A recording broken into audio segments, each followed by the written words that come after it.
Сәлеметсіздер ме балалар? Сабақтың тақырыбы айға сапар.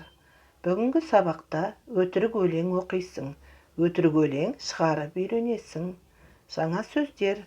Өтірік өлең – ложное стихотворение. Түс, сон. Ай туралы қандай аңыз немесе ертегі білесің? Айда тіршілік бар ма? Ал енді өтірік өлеңді түсініп оқиық. Айда бұлақ нулар бар, көлде жүзген қулар бар, көрмегендер кәне тез, айға қарай зулаңдар. Айда асқан дәулет бар, таң қаларлық сәулет бар, білім, ғылым дамытқан адам деген әулет бар. Балалар, мен сендерді айға апара аламын. Кеңістікте сапарға шығатын құрылғы ойлап таптым. Жүріңдер, қыдырып қайтайық.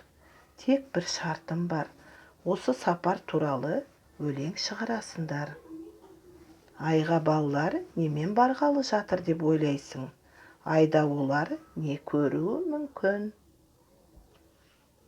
Айда әсем бақтар бар, көлде жүзген құстар бар, көрмегендер кәне тез, айға шақпен зулаңдар.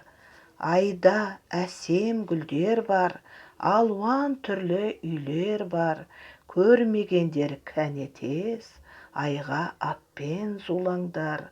Айда үлкен таулар бар, жайнап өскен баулар бар, білім, ғылым дамытқан сұңғақ сынды ұлдар бар.